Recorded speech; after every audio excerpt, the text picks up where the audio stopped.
ለአምስተኛ ጊዜ የኪንታሮቱ ተመሰከረ። 5 ሰው በእኔ ሰበብ ዳነ። አልሐምዱሊላህ። እንኳን 5 ሰው 1 ሰው ራሱ መዳን ቀላል ነገር አይደለም። ሰበብ አያችሁ ግን አላህ በምን እንደሚጠቀም። ዛተሩ እንግዲህ ይሄን ይመስላል። ደግሜ በደንብ ማሳያችሁ በጣም ስለተደሰትኩኝ ነው። 5ኛ ጊዜ ሰው በውስጥ ደውሎ በቃ በጣም ነው ያመሰገነኝና ቃል ነው ያጡት ከምላችሁ በላይ አስባችሁታል። 5 ሰው በኪንታሮት ሲድን አልሐምዱሊላህ ስለ ሁሉም ነገር። ይሄው ዛተር ይሄ ነው እንግዲህ። ዛተር እኔ አረብ ሀገር ነኝ ያለሁት፣ በዛተር ነው 5ቱም ተጠቅሞ የነገሩ። ኢትዮጵያ ደግሞ እንግዲህ ጦስኝ ነው እያሉኝ ያሉት። ዛተር እንግዲህ በአማርኛ ምንድን ነው በደንብ ንገሩኝ። እኔ በአማርኛ ጦስኝ አላችሁኝ፣ ጦስኝ እያልኩ ነው፣ ግን በዛተር ነው የተጠቀምኩት።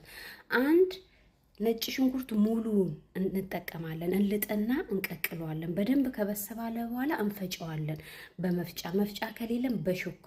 ውሃ ማብዛት የለብንም እንዳይቀጥንብን። ከዛን የያዝኩትን ዛተር የሾርባ ማንኪያ እንደዚህ ትጠቀማላችሁ። ከዛን የወይራ ዘይት አንድ ላይ ታደርጉትና የወይራ ዘይት 1 ሾርባ ማንኪያ 3ቱን ትቀላቅሉትና በቃ አስቀምጣችሁ ማታ እግራችሁ ላይ ሊሆን ይችላል፣ ፊንጢጣችሁ ላይ ሊሆን ይችላል፣ ኪንታሮት ያለበት ቦታ የሚታይበት ቦታ ላይ መሳጅ አርጉትና ለ2 ደቂቃ ከዛን እዛው ላይ ተውት። ለ7 ቀን ለ10 ቀን ይሄን ነገር ማታ ተጠቀሙት። 5 ሰው ቀላል አይደለም እንግዲህ። በጣም ነው የጠቀመኝ ለኔም አይቼ ለውጡን የሰራውላችሁ።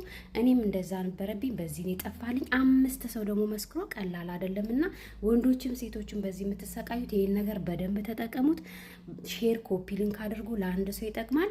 ዛተሩን ግን አሁንም በድጋሚ ጠይቃችኋለሁ፣ በአማርኛ ጦስኝ ነው ወይ? ይሄንን ማረጋገጥ ፈልጋለሁ። እኔ የሰራሁት በዛተር ስለሆነ ሼር አድርጉ።